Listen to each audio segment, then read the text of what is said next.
Welcome to the System Simplified podcast, where we feature top leaders who share stories on how to successfully systemize a business. Now, let's get started with the show.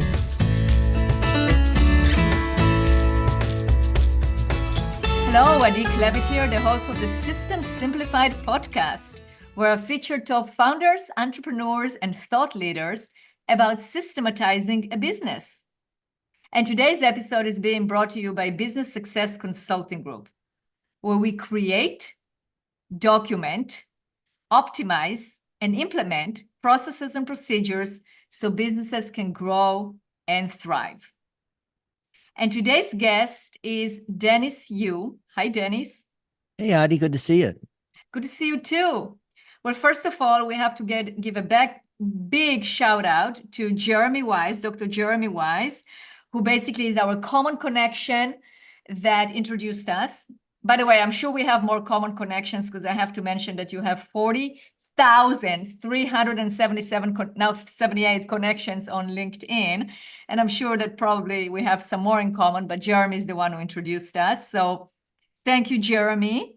And I have to say that Jeremy and John from Rise 25, they are the one who produced my podcast. And I'm very grateful for all the good job that they're doing. So big shout out to Jeremy. All right, Dennis, how am I going to even start introducing you? I mean, you are the CEO of BlitzMetrics, and you are a renowned author, speaker, podcaster. I have to say that you spoke in 730 times in 17 countries in 5 continents, which is pretty amazing. And you are, not only that, you have a mission to actually improve.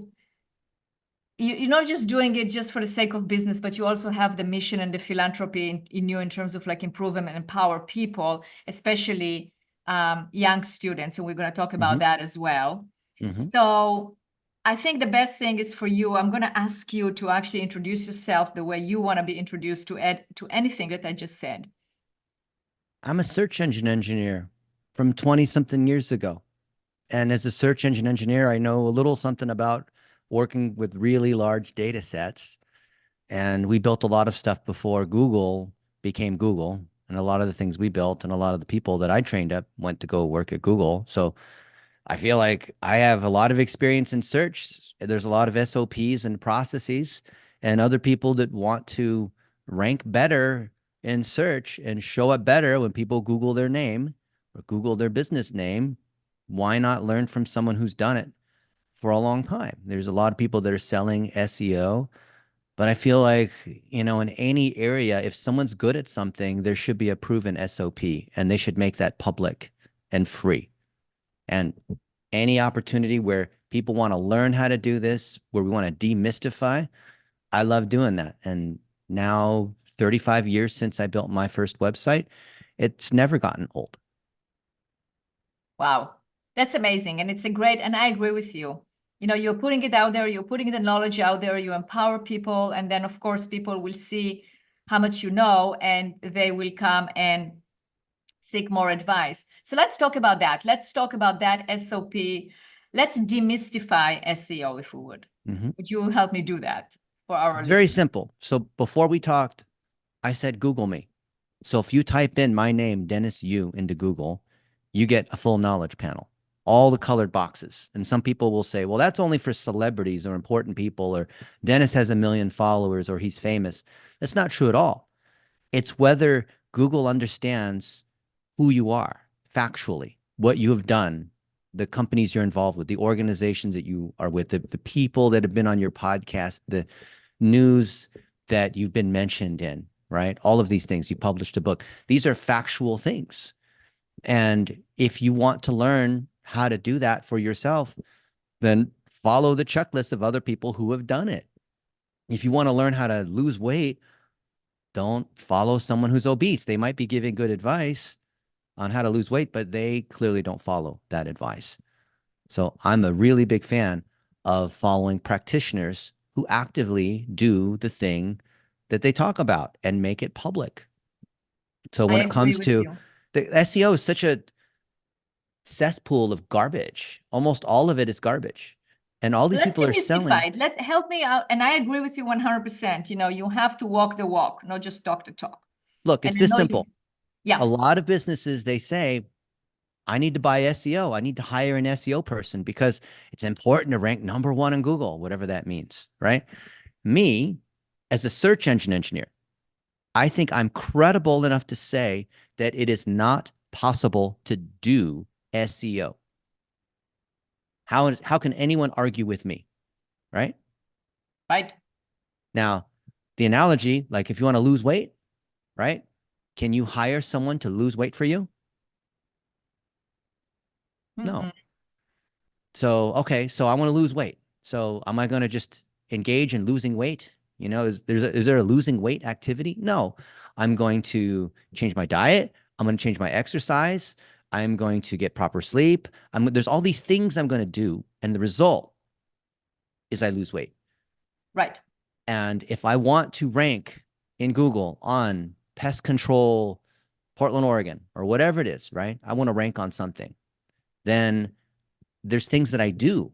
I build relationships. I take care of my customers. My customers talk about me. I make my website load faster. I share my expertise. I have testimonials. I start a podcast. There's all these things that you do, right? And the result of that is you rank better in Google. But you don't hire someone to rank better in Google for you, because SEO is not something that you do. And because of that common misconception, which is probably intentional by the people who are selling these services, you're starting off with a lie from the get-go. I see. You can't hire someone to do SEO for you. You can't hire someone to do weight loss for you. Now, someone can process your content. Someone can build your website. Someone can buy ads for you. Someone can do other things, you know, to assist you, but they can't do SEO, if you know what I mean. Absolutely. And I totally get it. So now let me ask you a question. How do you help your clients then to rank better or do better? We publish a 6-phase process we call the Content Factory, and it's very simple. You start with true evidence that you actually do the thing that you do. So tomorrow morning, I'm flying to Nike, and I'm going to also see my friend, Ken Vandegene, who runs EcoCare Pest Control. He's a pest control company in Portland. They've been doing it a long time. They have tons of 5-star reviews. They have vans that are all over the city. You drive around, you see that they, you know, spray ants and, you know, take care of mice or whatever, you know, pest control stuff, right? There's clear evidence that they do a good job as a pest control company. So what do? We make sure that that evidence of happy customers, of their technicians saying, oh, do you need to distinguish between this kind of spider and that kind of spider, right? Oh, as a pest control person, did you know there's a difference between a raccoon and a possum? One is covered by insurance and the other one is not, because only opposable thumbs is covered by the insurance. Like, oh, I didn't know that. So there's all this information, there's all this knowledge, there's all this experience that then can be seen by Google because it shows up in Google reviews. It shows up on YouTube. It shows up on Yelp or Facebook, or someone checked in, or, you know, maybe Ken is a member of his local church and, you know, he's there celebrating Easter, you know, whatever it might be. There's all these clues that show that he's in Portland and that his company does pest control. And what we want to do is equip his team, and then we'll hire virtual assistants and hire young adults that run agencies to amplify that existing signal. So the key thing to understand is that if you actually do the thing that you say that you do, then you can amplify the signal. If you do bad work, if you don't exist, if it's some new idea and there's not a clear signal, no amount of SEO is going to fix that, right? Because digital marketing is an amplifier. SEO is an amplifier. Ads, you know, PPC, those are all an amplifier of the thing that you do. If you're good at that thing, then the signal will be stronger. If you suck, if you have 2.7 stars on your reviews and you think you're going to make it up with ads or make it up with SEO, you're mistaken on how this whole world works, right? Yeah, totally. All right. So it's a 6-step process. You told me the first one. You told us the first one. Let's go to the second one. What's the second step? The first step is actually plumbing. So we want people to understand that this is a process of amplifying. The 6 phases are collecting and amplifying the thing that's working well, right? Okay. So how can anyone argue with this? So the first step is digital plumbing, meaning I get all my data together. So It's some semi-technical things like conversion tracking. So where are my phone calls coming from? Tracked back through Google Analytics so I can figure out where my sources of marketing are, where are the clicks, where are the phone calls, what ads are performing. Is it TV? Is it radio? Is it my Google ads? Is it word of mouth? Is it, what is it? And so when you connect all that together, which include things like pixels and UTM parameters and all that, then we actually can tie all the things that are being done in marketing, including what customers are saying, including, PR, including seasonality, including what competitors are doing. All this data we can associate with business performance, phone calls, sales, right? Leads, this kind of thing. So digital plumbing is connecting that together. If you don't have that first step, then anything that you have to say about a business is just conjecture. You're just guessing. Correct. Okay, step number 1, business plumbing, marketing plumbing, or digital plumbing. Yeah. Digital plumbing. That's right. Yeah. Number 2, goals. So you need to, from the data, you can say, okay, well, I need to generate, I'm a plumbing HVAC company in Las Vegas, pure plumbing, full disclosure, they're a client. So we want to generate phone calls less than $100, right? And of those phone calls, we know that maybe 35 or 40% of those are going to turn into customers, right? Because you have to send a technician out, they do an estimate, this kind of thing.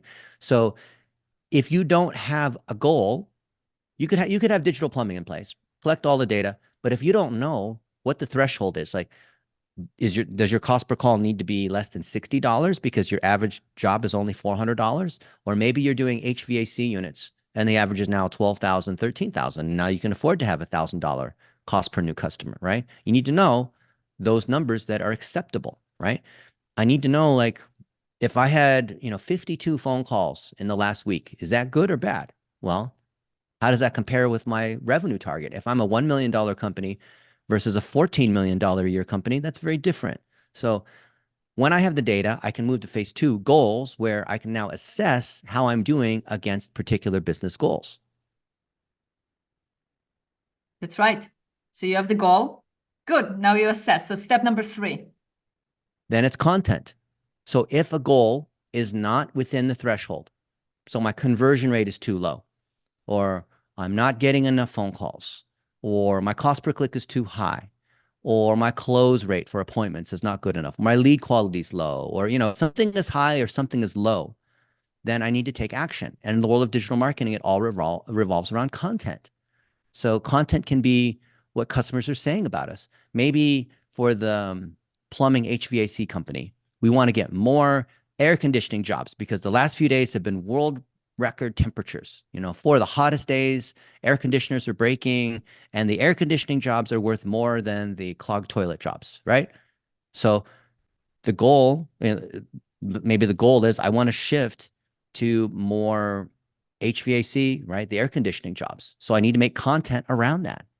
If I'm pure plumbing and that's the name of my company, and I've got a lot of content around plumbing, yet I don't have much around HVAC, but I want HVAC. Well, whose fault is it if you don't have HVAC content, but you say you want more HVAC jobs, right? You have to create content around the thing that you want. If your conversion is not as good on the landing page, well, you need to have better content, right?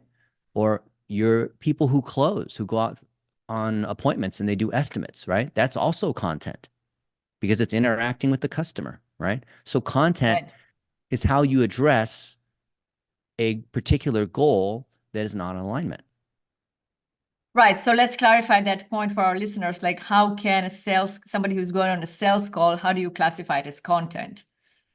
Well, the salesperson doesn't close or they don't know how to qualify people. That's content. They're not saying the right thing. Maybe they don't know how to get to the pain points. Maybe they don't know how to address the price objection. Maybe they don't collect testimonials and collect reviews. That hurts the business too, right? If you're trying to rank in Google, especially in Google Maps, Google's looking at the recency, not the total number of reviews. They're looking at the recency and the quality of those reviews. That's content, right? It's almost always a content problem. Absolutely. Absolutely. Good. So that's the step, content. What comes after the content? Targeting. Targeting is who is seeing the content, right? You can create content, but if no one sees it, then what's the point? Maybe it's being, like I see people, they write blogs on their website and they say, we rank on 1,000 keywords now and we're ranking, generating all this traffic. Yeah, but you're getting traffic from, India and Pakistan, and you're the Las Vegas plumbing HVAC company. You don't want people who are searching on how do I become a plumber or how much money does a plumber make in some other country. That's not relevant. That targeting is off. So targeting is making sure you're reaching the right person, right? Reaching the right customer. You're trying to hire more qualified technicians. Are you reaching the right people? Are you reaching unemployed people who just got out of prison or whatever the thing is? Or are you reaching people who are highly qualified and they want to come work at a better company, right? That's different targeting. So content naturally leads into targeting, because if you don't have good content, it doesn't matter if your targeting is good. So if you have good content, now you got to make sure it's being seen by the right people. The combination of content and targeting is called relevance. Google scores it on a relevance score on ads and quality score. Facebook, TikTok, all these other systems that are ad-driven and organic assign a quality score, which is saying how closely related is the content with the targeting. If you put out videos on YouTube, are people staying and watching it? That's looking at the connection between content and targeting. Doesn't matter what kind of business you have to have the alignment between content and targeting. If your targeting is the entire planet because you do business consulting for any kind of business, you do coaching for any kind of business, you're not going to have content targeting fit, right? Let's say that I, sell SOPs or whatever it is, right? SOPs for who, right? I need to have a really, some people call it ICP, right? Ideal customer profile, but there has to be a really tight connection between what I'm saying and who I'm saying it to. You follow me? Absolutely. You have to talk to a specific person, specific avatar. I agree with you 100%. Even in this podcast, it's the same thing. We always create the interviews for a very specific target audience to make it relevant for them. And that's why we have raving fans, because what I'm presenting here applies to them, right? Like Yep. what we're talking about is not going to apply. Like, let's say our audience are not solopreneurs that just got started. What you Right. are mentioning right now, it's not necessarily going to be applicable. But like, for instance, we work with many companies in the trades, and I know that they are listening right now. That's why we brought you on, so you can share your knowledge and hopefully they will learn something from it. So Yeah. I 100% agree. It has to be a niche. The more specific, the better, because then you are actually creating that interest. And I like to create that where our audience feels like if somebody's listening to us right now and if, oh, Dennis is talking Them. immediately, Dennis is talking to me, that is the feeling we want to create, that he's talking to me. He gets me. He gets my pain points. He gets, me trying to contact 10 different SEO companies and getting all these promises. He's right. It's just like, whoa, the light bulb came on. And yes, completely. So I agree with you. And it has to be relevant. Otherwise, it just, I like to call it, throwing spaghetti against the wall, Yep. It's like whatever sticks, and we don't want that. Yep. Good. So we have targeting. Then what? Amplification. So that's when you start to put money against it. And we have a technique called the $1 a day strategy, which is for testing. So you can have lots of great ideas, lots of little 1-minute videos, lots of stories, maybe a podcast. So let's say I have several podcasts with Tommy Mello, who's super well known in the trades, and with Roger Wakefield. And we're talking about, how to become Googleable or how to build a marketing team or whatever it is. Well, people who are in the trades and they have businesses that are between, say, $5 and $100 million, they're going to find that very relevant. If they're less than $1 million and they don't have a team, or they only have like a couple vans, then they're not at a stage where they can implement these kinds of processes, right?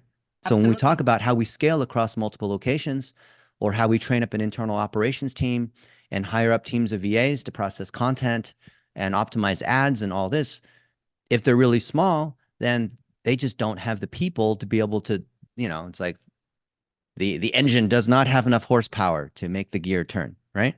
Mm-hmm. So targeting is, we know exactly who we're talking to. It's very relevant. So people feel like, yes, this is me. He's talking to me. Amplification is, now I'm going to put $1 a day against each piece of content for 7 days. So I'm spending $7 for each piece of content. I might have 10 or 15 pieces of content. This podcast we're doing, Audie, maybe there's 6 or 7 good snippets that come out.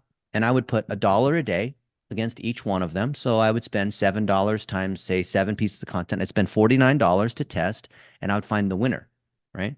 Or maybe I have no winners, or maybe I have 2 or 3 winners. You never know how many winners you're going to get, right? Right. But if it's a winner, meaning the relevancy is super high, the content targeting alignment's high, the engagement rate's high, right? All these different signals, not like the number of likes or followers, but like real quality engagement, then I'm going to extend it. I'll let it run for another 30 days at $1 a day. Then I'll start running it at, say, $5 a day. And if the market's big enough, let's say it's in the trades and I'm doing it in Dallas for plumbing, right? Now I can run at $10 a day, targeting Dallas for other people that have engaged with that content similarly. If I've solved the problem on a small scale, the algorithm, meaning Google and Facebook and TikTok and YouTube, the algorithm now knows who this content's for because they can look at the engagement to determine who the audience is, not the content itself. The engagement of the people who are engaging are actually the targeting signal, the distribution signal of that algorithm. And all I'm doing is running what we call social postage, which is I'm paying to make sure that it's being seen. And thus my interests are aligned with Google and Facebook and TikTok and these other guys. LinkedIn, right? I could run $1 a day against every one of these channels because I'm paying them to show my content, not to advertise, but to find more people just like the people that engaged organically. If I like what worked organically, it could be something 5 years ago. I can put more money and I can continue to get power out of something that we call a greatest hit from years ago, instead of having to create lots and lots of new content. Just an hour ago, I had lunch with a good friend of mine who's in the financial services space, and he thought that he has to create 10 blog posts every week. And I said, Caleb, you don't have to make 10 blog posts every week. You have some incredible stories, some videos that you put out there that have driven lots of leads for your business. Why don't you put $1 a day against those existing winners, right? So amplification is let's put a little bit of money just to be able to test it on whatever channels work the best. Maybe it's Twitter, right? Maybe it's YouTube, maybe, whatever those channels are, so that we can test. Because if you don't test, then you're counting only on organic, and most businesses, they're not media companies, so they can't rely upon organic to get there, right? Absolutely. Absolutely. But there is so much confusion and so many ideas and so many opinions, but you really broke it down into very, very specific steps that make sense and build upon each other until you actually get to the amplification. Yeah. Because people want to just start amplifying. It's like randomly throwing the spaghetti on the wall, like you said. But you have to have the plumbing first. Because if you start, doing goals, content, targeting, amplification, but you don't have plumbing, you're blind. You Right. have the blindfold on in the dark. You have no idea. It could be working. Maybe it's not working, but it's sequential. It has to go plumbing, goals, content, targeting, amplification. Then the final stage, optimization, which is tuning. It's my favorite part. But I can't come in and optimize if the previous 5 stages aren't in place, right? Absolutely. It's a domino And effect. absolutely. And that's the mistake that is being made. People are trying to optimize something that cannot be optimized because there is no content, there is no the plumbing, everything that you described. I completely understand. And it's amazing how you were able to simplify it in such a way that makes total sense. It's 35 years of making mistakes. I've spent over $1 billion of other people's money testing this methodology. And there's no subjective opinion here. It's not my opinion. This is data, right? This is how the systems operate. If you look at how Google, Facebook, LinkedIn, Amazon, whatever, anywhere where you can run ads, like I even run $1 a day ads on books on Amazon, they're all based on the same fundamental campaign structure: account to campaign to ad. When you choose an objective, you're choosing awareness, consideration, conversion. So those systems, meaning social networks that have a feed that are free for customers to consume, but are paid for by advertisers, those systems all rely upon the exact same underlying framework, which is the one that I spelled out here in these 6 phases. It's not because I said so. I mean, if you don't agree with gravity, if you don't know what gravity is, it doesn't mean that you're not subject to gravity. Gravity still exists whether you know about it or not, right? These six sequential pieces are all necessary, but people decide to ignore it. It's like taking random ingredients and putting them in the oven for a random amount of time at a random temperature. You're probably not going to get what you want. And that's what's No. going on in the world of marketing, because people think there's some secret. No, it's very simple. All of this stuff is very well documented. It's amazing. It's absolutely amazing that you made it so simple. And that's what I love, because that's what we're all about. I mean, we're all about creating processes for visibility for consistency, for risk mitigation, for people to be able to follow and not have this obscure knowledge in their heads. It's amazing how you actually laid it all out. So if our listeners would like to read some of your books, which book should they start with? They should go to Amazon and type in TikTok marketing. And the number one book that pops up is the book that I co-authored with Perry Marshall. And I have it probably just out of reach. And it goes through those same 6 phases. Now it says TikTok, but that's just the most recent book. Those principles that work on TikTok work across all social media, work across Google. The reason why I want people to start with TikTok is not because I want them to, sing and dance on TikTok. It's that TikTok is the most difficult, stringent algorithm in terms of looking for authentic engagement and storytelling. If you can learn how to capture stories and experiences in your business about who you are, right? About your why, about all of these things that are core to why you do what you do. If you can follow that structure, that same content you can use on Facebook, on Instagram, on YouTube Shorts, on, in your blog post, in your Google My Business, right? Especially if you're a home service business, same thing works. How do you get to the point in 15 seconds? If you can do that, it's nothing to do with TikTok. But I find that TikTok is a great testing ground. And TikTok now has become like Facebook, right? The same things people were saying about Facebook 18 some years ago are the things people were saying about TikTok now. Right now, TikTok is mainstream. The average user is like 38 years old, right? It's now an everybody platform. That's amazing. Okay, so definitely go and go to Amazon, How to Advertise on TikTok, and look for Dennis's name and get the book. This is absolutely incredible, Dennis. If our listeners would like to get a hold of you in any other way, where should they go other than buying Google me, and I'm there on every single channel. So if you want to reach out to me, you got a question on LinkedIn or Facebook or Twitter, whatever it is, just hit me up. I'm happy to answer any question. It might take me a day or two, but I always reply. It's not a bot. It's not a VA. It's actually me.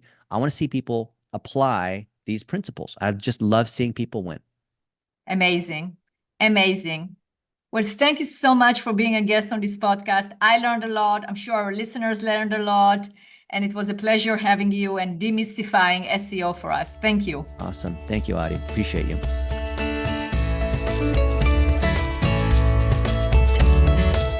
Thanks for listening to the System Simplified podcast. We'll see you again next time, and be sure to click subscribe to get future episodes.